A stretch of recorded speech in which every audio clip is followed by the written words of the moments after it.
Alors bonjour, mon nom est Hugo Martorell, je suis le coordinateur régional pour le Québec de Sème l'Avenir. Donc je travaille pour un organisme qui est entièrement consacré à la biodiversité en agriculture, surtout la biodiversité des semences.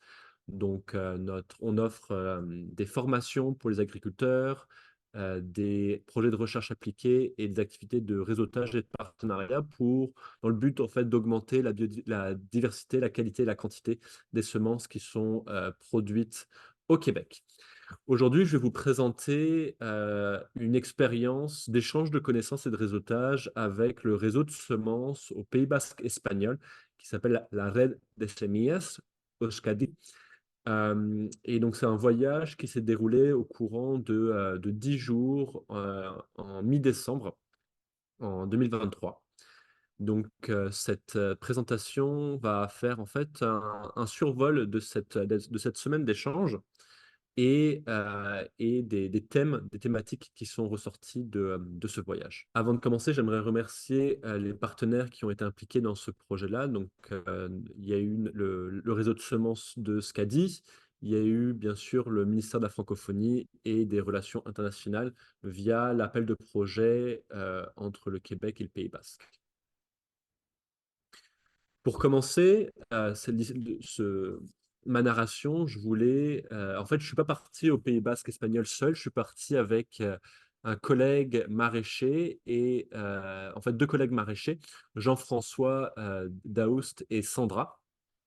Et j'ai eu l'opportunité de rencontrer Jean-François en 2019 à une dégustation de piment qui a eu lieu au Jardin botanique. Donc, on avait goûté plusieurs dizaines de variétés de piments avec des restaurateurs, des agriculteurs et des semenciers pour essayer de trouver des variétés qui avaient vraiment un potentiel, un intérêt culinaire. Et lors de cette journée, j'ai demandé à Jean-François à quoi pourrait ressembler un piment, un nouveau piment, un piment à l'image du Québec. Et puis, lui, il a proposé d'avoir un piment gorilla. En fait, un piment gorilla, c'est un piment basque. C'est des piments qui sont cultivés dans la communauté, dans la ville d'Espelette, dans la région d'Espelette. Il me dit, moi, j'aimerais avoir un piment gorilla mauve ou bleu à l'image du Québec. Et donc, à partir de là, on a identifié des génétiques qui auraient le potentiel d'avoir ces caractéristiques-là. Donc, un piment avec chair, doux, pas trop piquant, qui offrirait un rendement intéressant. Et donc, on a en fait croisé un piment cayenne mauve avec un piment gorilla. Donc, ça, c'était en 2020. Et avec le temps, on a fait un croisement réciproque, mâle-femelle et femelle-mâle.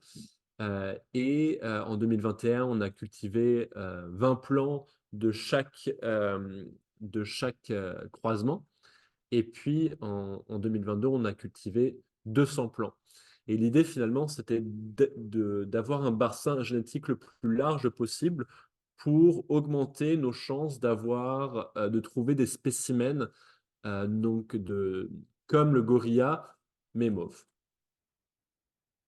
Donc vous voyez, ça c'est des photos de la deuxième année où on a récolté les fruits de chaque plant séparément afin de vraiment pouvoir ensuite extraire les semences séparément et équilibrer au maximum le bassin génétique.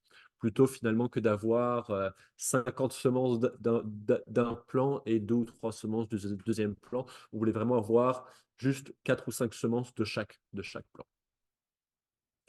Et au bout de quelques années, on voit vraiment les différences apparaître. Donc à droite, vous voyez un Cayenne long avec un Gorilla. Euh, Au milieu, on voit le Gorilla avec la couleur mauve et à gauche aussi le Gorilla avec la couleur mauve. Donc c'est vraiment les spécimens de la photo au centre et à gauche qui nous intéressent et qu'on a décidé de sélectionner.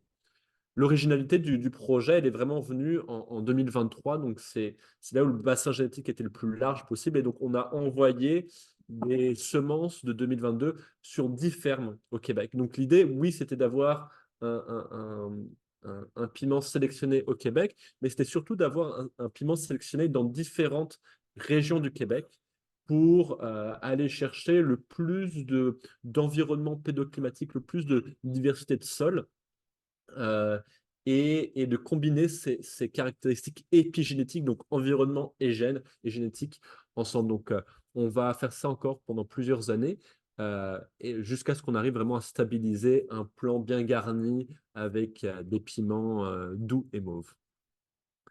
Donc, voici à quoi ressemble le projet, euh, la récolte de 2023.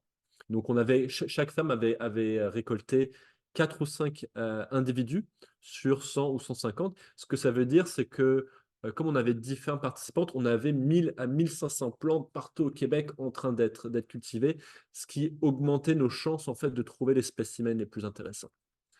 Et donc, je commence mon histoire du Pays basque espagnol avec ce projet d'hybridation de piment parce que la génétique, en fait, vient du Pays basque en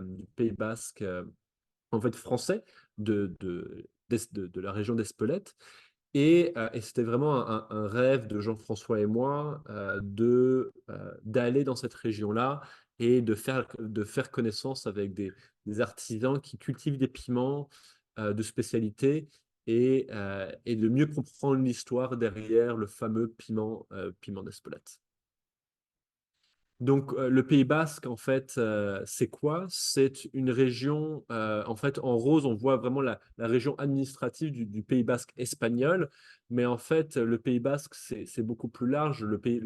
Les Basques, en fait, c'est un peuple ethnique qui ont leur propre langue, qui sont distribués sur plusieurs territoires. En jaune, c'est au nord de la frontière, donc du côté français.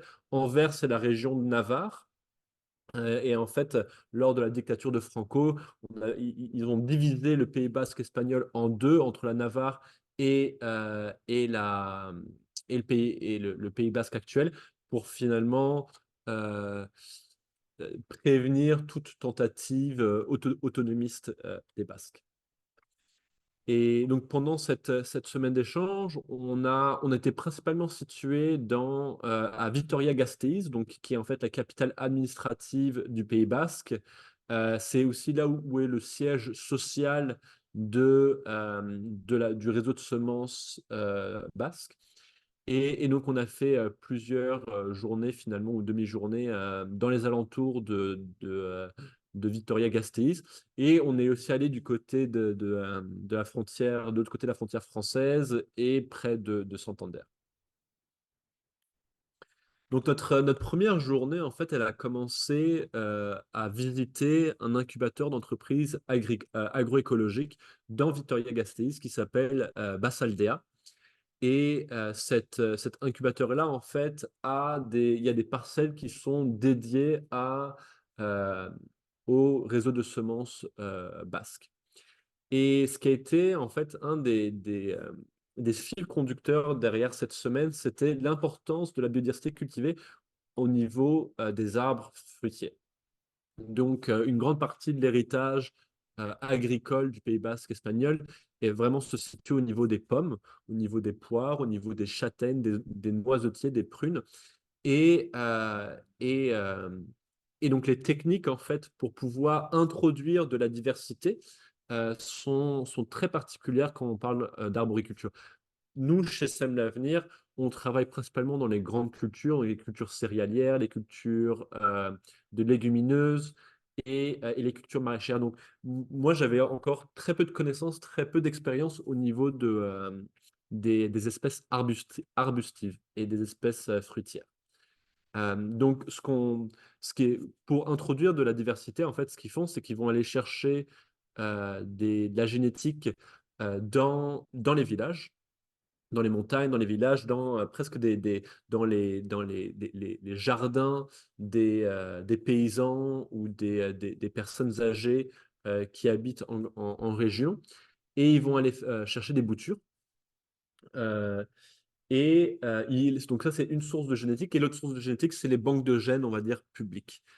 Donc, ils vont aller chercher ces boutures-là et ils vont greffer ces boutures à ce qu'on appelle un pied. Donc, un pied est en fait un porte-greffe. Donc, vous voyez la photo en haut à droite, on voit une toute petite bouture qui a été faite il y a à peine quelques semaines et qui est en fait accrochée au pied, au porte-greffe par un sorte de plastique autocollant et biodégradable. Et vous voyez en bas à droite l'arbre qui a 18 mois. Donc la greffe, en fait, le point de greffe a maintenant fait 2-3 pieds de long. Et ils ont coupé la partie du pied qui était en fait le tronc principal de la partie du pied. Donc le tronc principal qu'on voit dans la photo en haut à droite a été coupé pour que le pied puisse envoyer la sève et l'énergie vers le point de greffe. Donc, vous voyez en bas à gauche, ils ont plusieurs centaines d'arbres qui sont qui ont été greffés.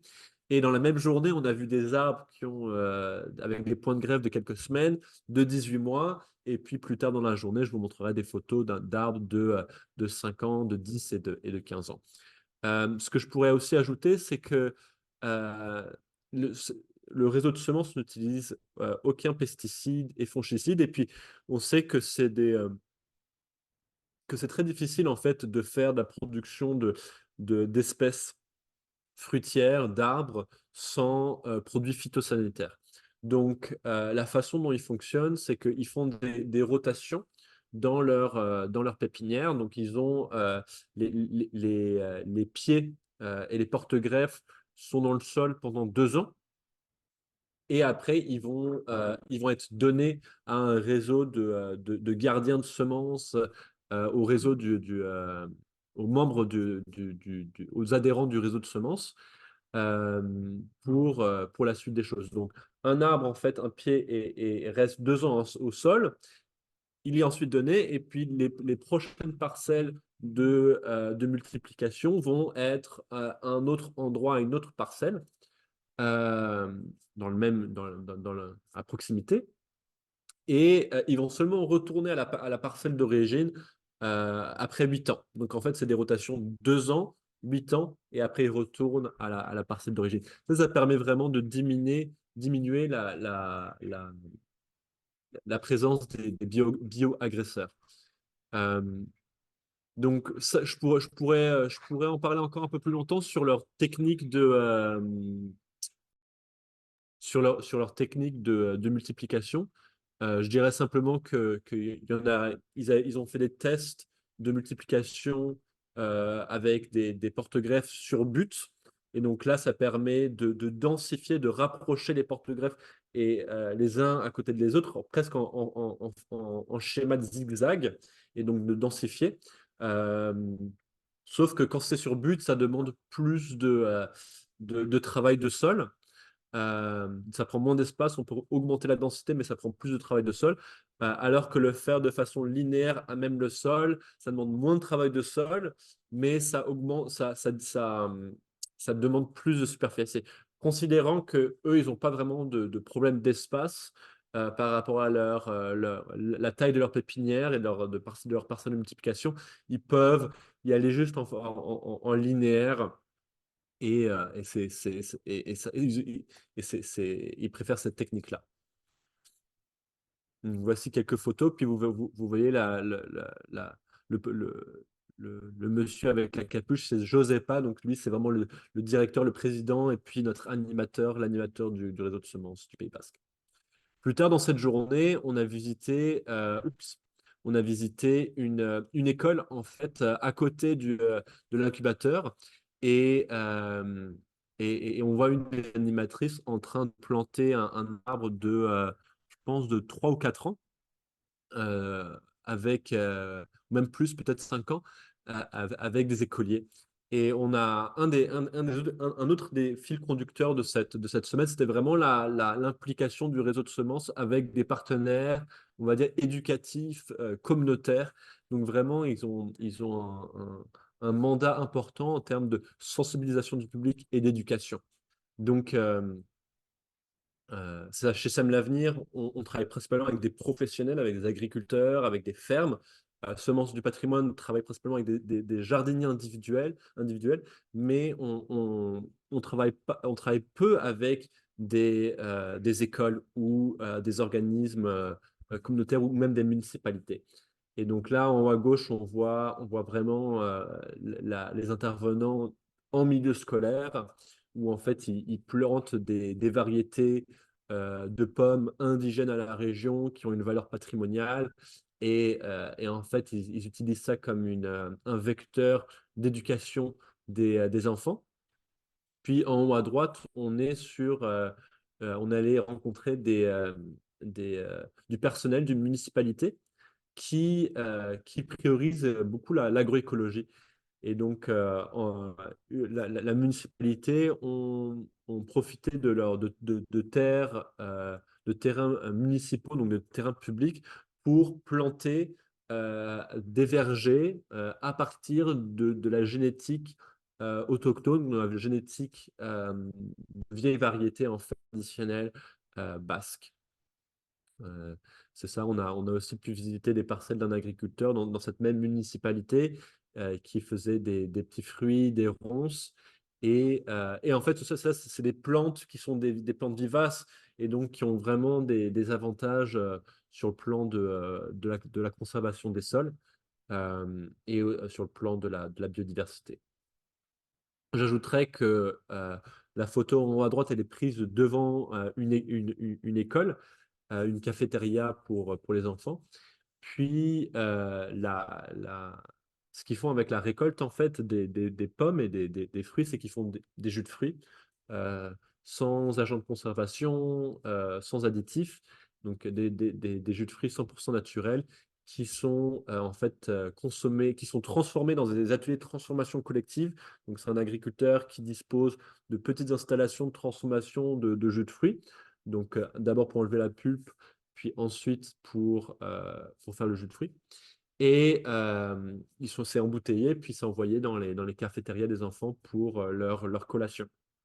Donc on voit vraiment le lien entre la génétique, l'héritage génétique végétal d'une région qui la valorise en utilisant des terrains publics, en utilisant des réseaux de semences comme le réseau de semences du Pays Basque, en utilisant des terrains publics et ensuite en transformant ça pour aller approvisionner des écoles et des écoliers. Donc, toujours dans la dynamique communautaire, le lendemain, on allait rendre visite à un centre d'adaptation et de professionnalisation pour des personnes qui ont des défis quelconques au niveau euh, des défis cognitifs quelconques et intellectuels quelconques.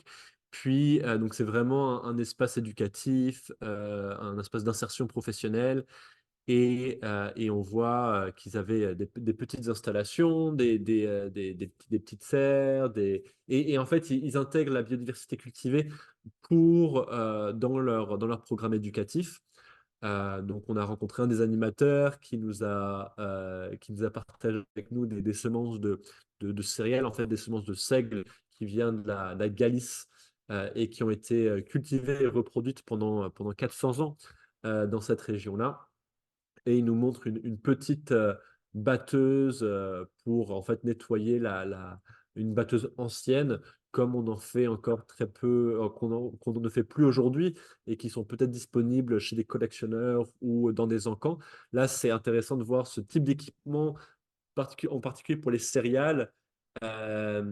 Aujourd'hui, l'équipement est tellement surdimensionné que c'est très difficile de faire de la multiplication de variétés anciennes de céréales ou la multiplication chez les agriculteurs, chez les paysans, pour des variétés paysannes de céréales. Donc, ce type d'équipement est en fait assez intéressant à voir fonctionner. Euh, on a aussi fait visiter des jardins potagers chez des particuliers. Donc, vous voyez en bas à gauche, euh, en région, ce type de potager est très courant. Et là, on est au mois de décembre, donc on peut cultiver encore tout un tas d'espèces, dont par exemple les poireaux et des légumes racines, des choux. Euh, et donc, le potentiel de production de semences, en fait, est presque aussi important que ce qu'on voit dans l'ouest des États-Unis et l'ouest du Canada, avec des hivers beaucoup plus tempérés qui permettent de produire, d'élargir la gamme de cultures qui, euh, qui peuvent être hivernées. Et donc, là, en bas à droite, ils sont en train de construire une petite serre pour offrir des plants qui sont issus de semences régionales aux jardiniers et aux projets collectifs dans les alentours. Et puis, pour avoir cette serre-là, ils ont dû avoir des permis pour pouvoir la construire. Et, euh, et on voit que l'échelle, en fait, est très est petite. Mais ça qui est intéressant parce que il y a vraiment une multiplication de projets de ce type dans la région. Je parlais tout à l'heure de l'importance des arbres fruitiers, des pommiers dans la région. Il faut savoir que traditionnellement, les Basques, les fermes basques avaient au centre au milieu de la ferme, au milieu du bâtiment agricole, ils avaient tous un pressoir en fait euh, pour valoriser leur culture fruitière. Donc, quand on n'utilise pas de produits phytosanitaires, la qualité des visuels des fruits est impactée. Donc, on a des fruits moins, qui sont juste moins beaux. Donc, on va peut-être avoir 20% de fruits qui sont beaux, puis le reste, ça va être des fruits qui n'ont pas cette qualité visuelle-là. Et donc, comment est-ce qu'on fait pour valoriser ça? En fait, c'est qu'on fait du jus de fruits et du cidre. Et donc, quand les Basques, qui étaient des grands marins, partaient dans des longs voyages, bah, ils prenaient avec eux du cidre qui se conservait mieux que de l'eau. Donc ça, c'est pour la petite histoire. Puis là, on a rencontré en fait deux personnes qui sont associées en fait avec cette auberge et cette cidrerie. Et, euh, et donc, en haut à droite, on voit le monsieur à droite du tonneau, lui, c'est vraiment l'entrepreneur qui gère l'auberge. Et le monsieur qui est à gauche, au centre de la photo, c'est celui dont la belle-mère, en fait, était propriétaire du terrain et de l'auberge. Et ce qui est intéressant de rencontrer ces deux messieurs, c'est que celui de droite est vraiment un professionnel. Donc, il a un verger avec des variétés modernes de pommes qui ont été développés pour faire du cidre de qualité, mais quand même avec quelques variétés anciennes euh, à l'entrée de la propriété, finalement, pour éduquer le public et bonifier en fait l'environnement. Tandis que le monsieur au milieu a un verger personnel, donc c'est un amateur, un jardinier, entre guillemets. Il a un verger personnel avec plusieurs centaines d'arbres. Et en fait, chaque arbre est soit une espèce, soit une variété différente. Donc, lui, c'est un des gardiens du projet du réseau de semences du Pays Basque. Et ça, vous pouvez imaginer l'impression qu'on a d'être dans un verger qui fleurit à différents moments, avec une abondance de fruits euh, et vraiment avec cette biodiversité-là. Donc, on a rencontré ces deux entrepreneurs, un professionnel et un amateur, et nous ont montré leurs installations. Donc, en bas à droite, ces installations, en fait, à droite, ces installations pour produire le cidre. Donc, il y a il y a des certaines procédures à respecter pour, euh, pour avoir du cidre de qualité. Je ne vais pas trop rentrer dedans. Euh, mais ce qui était intéressant, c'était de voir surtout là, la production de jus de pomme, parce que la production de jus de pomme, en fait, elle demande très peu d'installation. Et on peut quand même avoir un bon prix un bon prix sur la bouteille. Et ça a été intéressant pour le maraîcher avec qui je voyageais, qui a plusieurs pommiers sauvages dans sa propriété ou autour de sa propriété et qui étaient intéressés à ce type d'installation à faible coût qui peuvent permettre d'offrir un produit de qualité. Donc, au Québec, on n'a pas énormément de transformateurs de jus de pomme malgré le fait qu'on ait beaucoup de pomiculteurs et que ce soit vraiment un réel secteur agricole. Donc, ce serait intéressant d'explorer cette avenue-là, en fait, d'avoir de l'équipement mutualisé pour des cueilleurs ou pour des agriculteurs qui ont quelques pommiers sur leur entreprise et d'offrir des boissons comme ça, des produits à valeur ajoutée, soit dans les paniers d'agriculture soutenue par la communauté, soit sur les kiosques à la fin.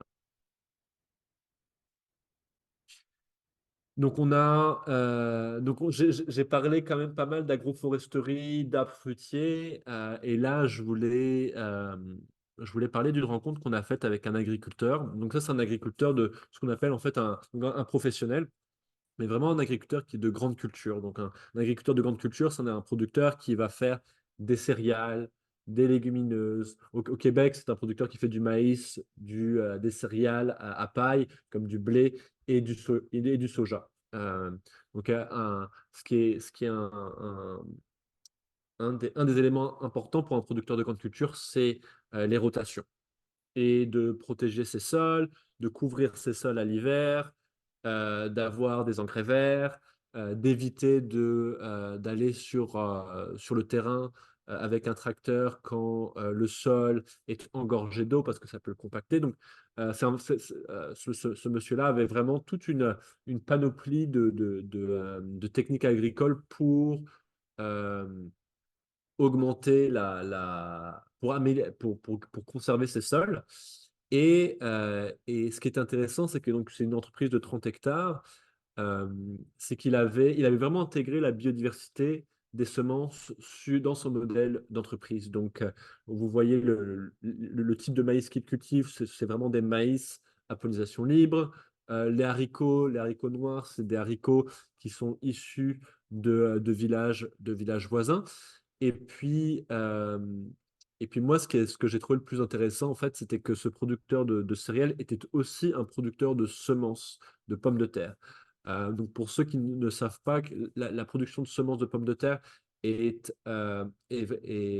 très exigeante d'un point de vue de phytosanitaire parce que on veut éviter d'avoir, en fait, la pomme de terre se multiplie, se propage végétativement par la tubercule. Et donc, elle accumule assez rapidement des maladies. Donc, le Québec est un grand producteur de pommes de terre et de semences de pommes de terre. On a ce qu'on appelle des zones de culture protégées qui sont spécialisées dans la production de semences certifiées de pommes de terre libres de pathogènes. Et donc, c'était vraiment intéressant de voir un agriculteur biologique un peu de moyenne échelle, de grande culture à moyenne échelle, qui produisait des semences de pommes de terre certifiées. Donc ça, c'est des variétés qui sont issues des Pays-Bas. Je pense qu'il y avait la variété Agria et la variété Mona Lisa. Donc, on sait que avoir des variétés adaptées à l'agriculture biologique, des variétés de pommes de terre adaptées à l'agriculture biologique, c'est tout un défi parce que comme la pomme de terre est une grosse industrie qui est en fait conventionnelle, les programmes de génétique publics et privés n'ont vraiment pas priorisé le développement de variétés qui sont moins exigeantes en termes de fertilisation, plus résistantes à certaines maladies ou qui ont des qualités visuelles ou organoleptiques de goût, par exemple, qui vont vraiment satisfaire le marché frais, les marchés de proximité, les marchés de niche. Donc ça, c'était une belle rencontre. Puis l'agriculteur, en fait, on était vraiment à cette dernière année de production et il a partagé avec nous tous les défis réglementaires, sanitaires qu'il avait. Parce que même s'il contribuait à la biodiversité, bon bah il était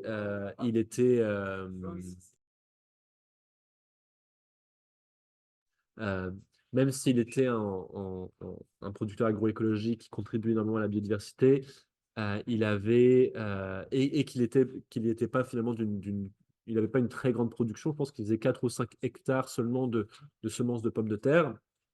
Et ben, il avait les mêmes exigences en fait de biocontrôle que un producteur de pommes de terre conventionnel spécialisé qui a plusieurs dizaines, si ce n'est pas des centaines d'hectares de semences de pommes de terre. Et donc ça, on voit aussi au Québec et au Canada qu'on a les mêmes défis, c'est que même si un agriculteur en fait euh, a moins de risques de phytosanitaire, donc moins de risque de maladie parce qu'en fait, il est de plus petite échelle, il est plus diversifié, et en fait, les risques sur l'entreprise sont en fait pas les mêmes qu'une entreprise qui a des centaines d'hectares et qui est en monoculture. On voit que la réglementation actuelle, elle fait pas vraiment la différence entre finalement ce type entre les très grosses productions commerciales et les plus petites productions. Donc, on a aussi rencontré un producteur près de Santander qui, lui, a plusieurs hectares en fait de serres non chauffées. Et donc, même si euh, comment dire, la production en serre non chauffée, elle est justifiée parce qu'il y a beaucoup de pluie en fait dans ce climat. Et la pluie et l'humidité créent un environnement favorable à la propagation de maladies. Il faut savoir que l'Espagne est un très grand producteur de tomates de serre. Donc en fait, toute la région sud de l'Andalousie, si vous regardez des photos satellites, c'est des dizaines et des dizaines d'hectares de serre qui produisent des tomates à l'année longue pour toute l'Europe. Donc, ce producteur-là, ce qui est intéressant, en fait, je dirais qu'il y avait deux choses intéressantes. C'est que c'est un producteur professionnel, commercial, donc en fait en compétition avec justement ces producteurs au sud de l'Espagne, qui utilisaient des pratiques écologiques, biologiques pour sa production de tomates. Et en plus, qui utilisait des variétés, des semences issues en fait de son patrimoine familial, des variétés qu'il a reçues de son grand-père, qu'il a ensuite sélectionnées pour en fait un peu plus uniformiser la production. Et en fait, il a développé un produit de spécialité, un produit qui est très recherché dans la région, de ces tomates, en fait, qui sont vraiment des grosses tomates avec des veines, comme on voit sur la photo. Euh, donc, euh, donc voilà, il a réussi à développer un produit avec des variétés à pollinisation libre. Et ça, dans l'industrie de la tomate, c'est extrêmement rare parce qu'aujourd'hui, l'industrie de la tomate, c'est surtout l'industrie de la production de tomates commerciales en serre, c'est entièrement des variétés hybrides. Il y a énormément de compétition dans l'offre de semences de variétés hybrides. Donc, une variété hybride va durer en moyenne 5 années sur le marché avant d'être discontinuée puis remplacée par un nouvel hybride. Et donc, l'agriculteur est en mesure d'avoir de l'autonomie au niveau de sa production de semences et de l'offre de semences. Donc, il a une garantie que sa variété va demeurer parce que c'est lui qui a entièrement le contrôle sur la semence. Et il offre un produit distinctif pour un marché régional. Donc, c'est la même histoire pour le poivron à droite.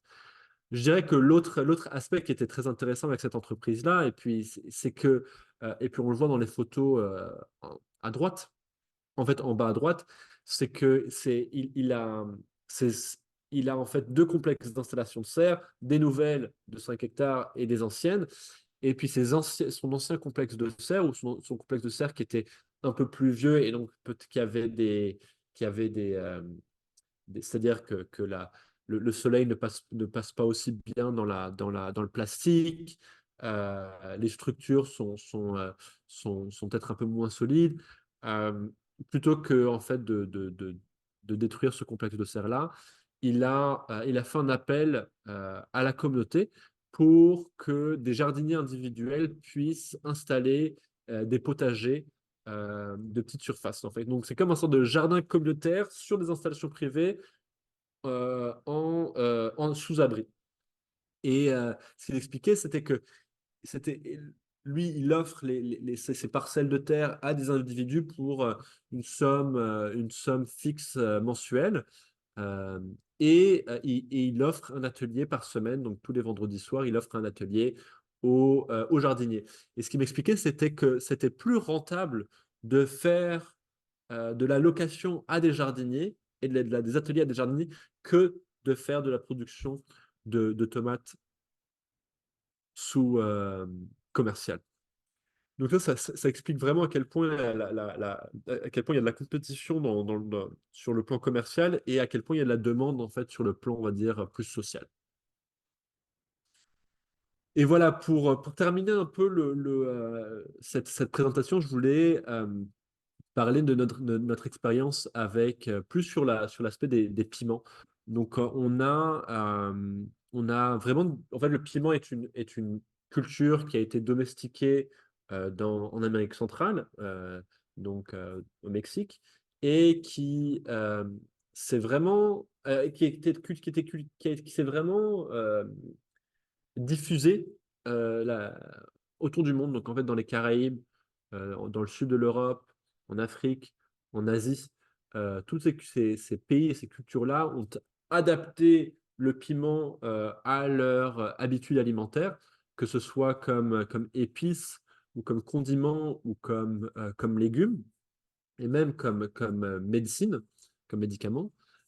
Et donc ces cultures-là ont adapté le piment à leur terroir.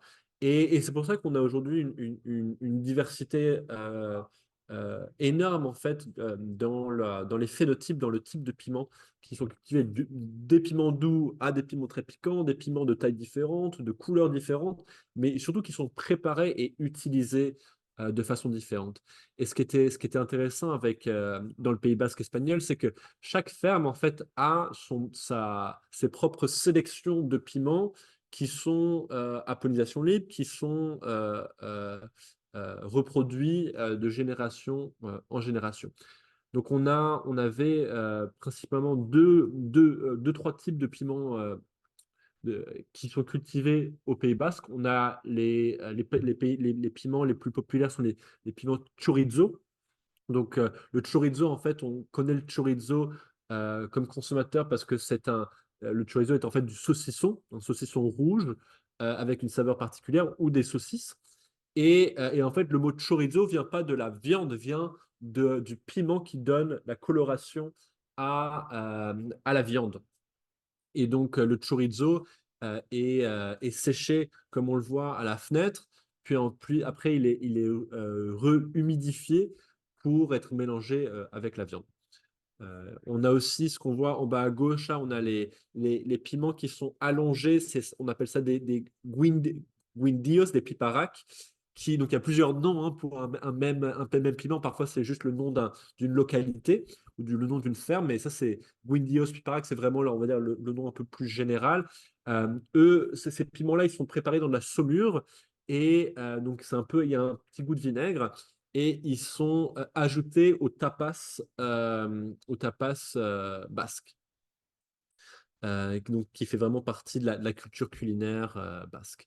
On a aussi, ensuite, donc, la région du Pays basque n'est pas une région hermétique, en fait, c'est une culture qui est fluide, qui va adopter des recettes qui est du côté français, d'autres régions espagnoles.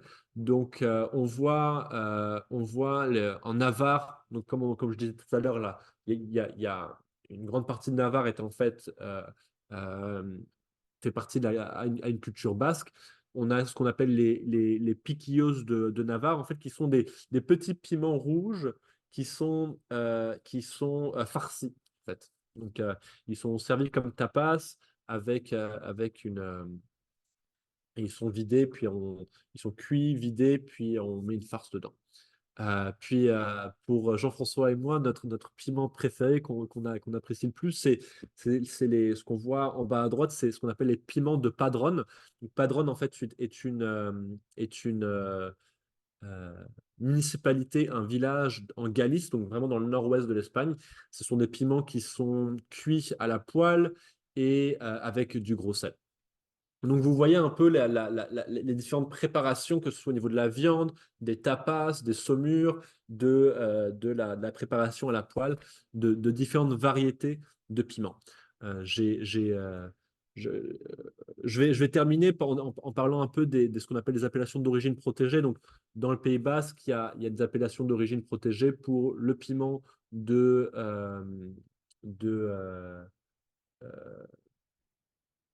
le piment chorizo dans, dans une des municipalités au nord, près de Bilbao. Et il y a aussi le fameux piment d'Espelette. Donc, le piment d'Espelette, il a une renommée dans toute l'Europe, à l'international. Et donc, c'est ça qui nous a motivés en fait à passer une journée, une demi-journée du côté français. Donc, on a passé la matinée avec les techniciens du syndicat des producteurs de piments d'Espelette au Pays Basque. Donc, comme on les voit en haut à gauche, donc on est allé au centre d'interprétation. Donc, ce qu'il faut savoir avec Espelette, c'est que c'est un village qui a je pense, 20 000 visiteurs par an viennent dans ce village-là. C'est le village à l'origine du piment d'Espelette. Il faut aussi savoir en France, en Europe en général, il y a très peu de légumes qui ont une appellation d'origine protégée. C'est souvent des vins, des fromages, des produits transformés. Euh, donc, euh, donc, ça fait un peu un produit assez unique en fait, c'est assez unique d'avoir un produit, un, un légume un légume fruit comme le piment d'Espelette qui a une appellation d'origine protégée.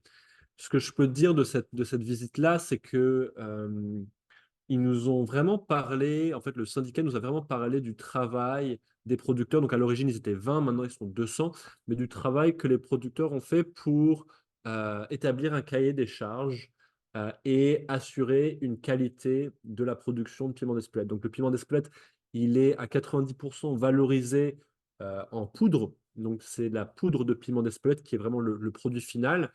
Et quand il y a l'appellation d'origine protégée sur le piment d'Espelette, sur la poudre de piment d'Espelette, la poudre se vend à 4 fois le prix qu'une poudre qui n'a pas cette appellation d'origine protégée.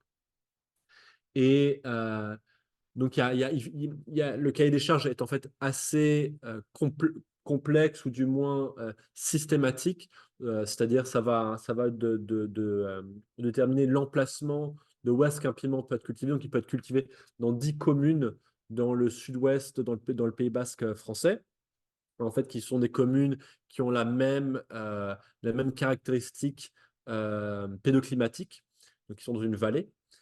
On peut cultiver des piments d'Espelette sur des terrains qui ont été agréés pour la culture de piments d'Espelette. C'est-à-dire que les terrains doivent avoir une certaine orientation et une certaine degré de côte, on va dire. Et une fois que le terrain a été agréé pour la culture de piment d'Espelette, le coût du terrain passe de quelques centaines d'euros à l'hectare à presque 1 500 € à l'hectare. Et ça, c'est un des défis parce que euh, la terre est fortement en demande dans cette région. Il y a beaucoup de gens qui immigrent dans cette région. Et donc, la production finalement de piment d'Espelette, elle est quand même contrainte par les superficies qui peuvent être allouées à cette production. On a aussi parlé des défis de la production de piment d'Espelette. On pense notamment au problème, la problématique de l'accès à l'eau. Il y a de plus en plus, avec les réchauffements climatiques, il y a de moins en moins d'eau. Et alors qu'avant, on pouvait se permettre d'irriguer 2 années sur 10, maintenant, on irrigue presque 8, on prévoit d'irriguer presque 8 années sur 10. Donc, il y a des problèmes d'accès à de l'eau. Euh, et un des autres problèmes, c'est l'accumulation de ce qu'on appelle les bioagresseurs, donc les maladies et les parasites parce qu'il y a il y a vraiment un marché pour la poudre de piment d'Espelette. Euh, il y a une incitation à faire de la monoculture. Euh, Et donc, il y a très peu de rotations qui se font, et ça entraîne en fait une accumulation de maladies et de ravageurs. J'ajouterais aussi que un des éléments importants au niveau du contrôle de qualité pour le cahier des charges du piment d'Espelette, c'est au niveau du goût de la poudre d'Espelette. Donc, chaque lot de poudre de piment d'Espelette est évalué par un panel de sept intervenants. Donc, je pense, que c'est entre de novembre ou de décembre jusqu'à mars, tous les lots de piment d'Espelette sont de façon en fait hebdomadaire, sont évalués par, euh, par une salle remplie en fait avec des tables rondes de goûteurs, de producteurs, d'intervenants, de bénévoles, de consommateurs qui consacrent leur temps finalement à goûter et à évaluer la qualité de la poudre de piment d'Espelette. Donc ça a été, la matinée a été vraiment consacrée à mieux comprendre le travail du syndicat. Ils nous ont aussi beaucoup sensibilisés en fait à, à reconnaître, euh, c'est ça, à valoriser, à reconnaître la mention piment d'Espelette. Donc, la mention de piment d'Espelette, ça fait vraiment référence au piment Gorilla cultivé selon le cahier des charges établi par le syndicat des producteurs de piment d'Espelette. Donc, techniquement, les accords de libre-échange entre le Canada et l'Europe reconnaissent l'appellation d'origine protégée du piment d'Espelette. Donc, en fait, un agriculteur ne peut pas utiliser cette appellation de dire je cultive un piment d'Espelette ou un piment de type Espelette parce que il n'est pas dans le même territoire et il ne suit pas le même cahier des charges. C'est important parce que ces producteurs-là ont vraiment investi euh, vraiment toute une démarche collective pour protéger leur patrimoine et valoriser leur travail. Et donc, ils nous ont vraiment signalé que, que c'est important de reconnaître ce travail-là, en fait. Puis Jean-François avait en fait a donné l'exemple que lui, il cultivait et il vendait en fait du piment d'Espelette séché, puis que des employés je pense, du consulat français avait dit qu'il ne pouvait pas appeler ça un piment d'Espelette, mais qu'il pouvait appeler ça un piment de type Espelette. Puis le syndicat nous a dit non, on ne peut pas appeler ça Espelette du tout. Donc, euh, donc quand on vend des semences ou quand on vend des produits frais ou transformés, c'est important vraiment de parler de piment Gorilla, en fait, et Gorilla, ça veut dire piment rouge. Euh, et en après-midi, on a rencontré le comité de semences paysannes de ce qui s'appelle Blé ou Sivan. C'est en fait le regroupement des agriculteurs dans le sud-ouest. Et ils s'associent en fait pour faire du soutien technique, pour faire de la mise en marché, pour faire des projets collectifs. Et donc, on a eu l'occasion de parler avec le comité semences et de partager. euh, et en fait, eux, ce qu'ils font, c'est qu'ils essayent d'établir ce qu'on appelle des maisons de semences paysannes. Au Québec, on parle plutôt de bibliothèques de semences. Donc, eux, ils parlent d'établir des maisons de semences paysannes dans différentes localités qui pourront, en fait, être des réservoirs des variétés patrimoniales de la région.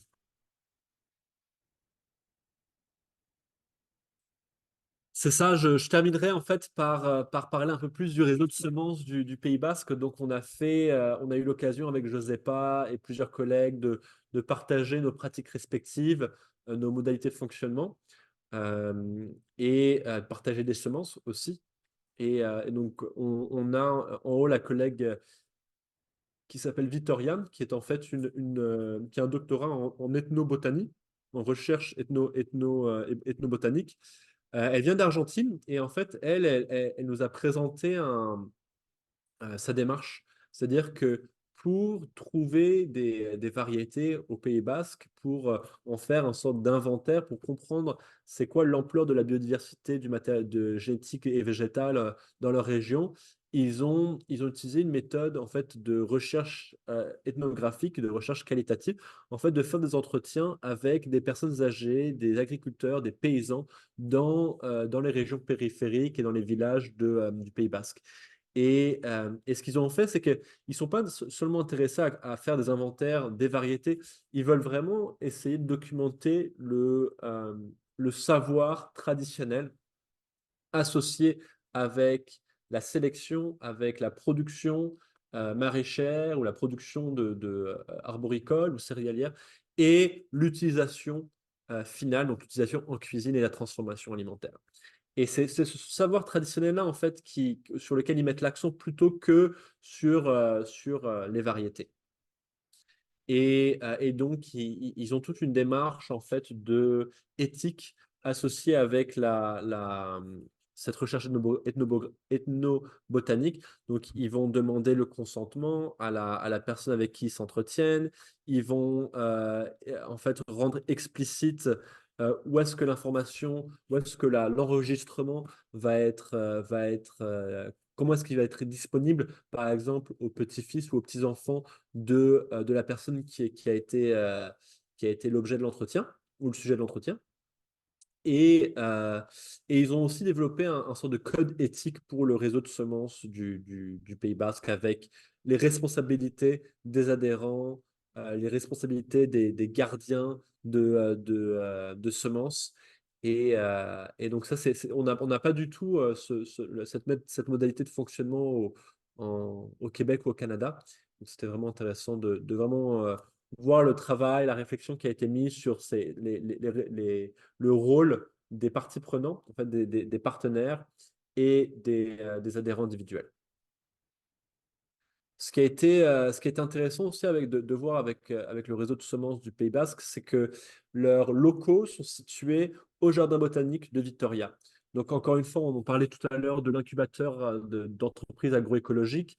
Là, c'est une autre installation en fait, municipale qui est mise au service de la biodiversité cultivée. Donc, le réseau a accès à des bureaux, à des espaces de rencontre, mais ils ont surtout accès ils ont accès à des laboratoires s'ils veulent faire des analyses plus poussées, par exemple, s'ils ont un petit lot de quelques semences de céréales et qu'ils veulent, plutôt que de faire un test de germination, et s'ils n'ont pas les quantités pour faire un test de germination, ils vont pouvoir faire des analyses pour évaluer la viabilité de la semence et donc son potentiel à être de nouveau remultiplié. Ils ont surtout en fait accès à des installations pour conserver les semences dans des conditions optimales. Donc chaque lot de semences va être divisé en trois. Il va être divisé dans un lot de longue conservation. Donc, en fait, ça va être un congélateur. Et dans deux lots qui vont être réfrigérés, un pour la multiplication et l'autre pour des projets sociaux et communautaires. Donc, cette règle d'avoir des trois lots, ce n'était pas une règle avec laquelle j'étais familière. Et en fait, il fait beaucoup de sens parce que ça permet à la fois d'atteindre des objectifs de vulgarisation et de distribution dans la communauté avec des objectifs de conservation sur le long terme. Ce que j'ai aussi trouvé intéressant avec le fait que les bureaux du réseau de semences du Pays Basque espagnol soient situés dans le jardin botanique, c'est que le jardin botanique en fait est situé vraiment en périphérie de la ville de Vitoria. En fait, à 15-20 minutes du centre-ville, à pied, on arrive à la périphérie de la ville.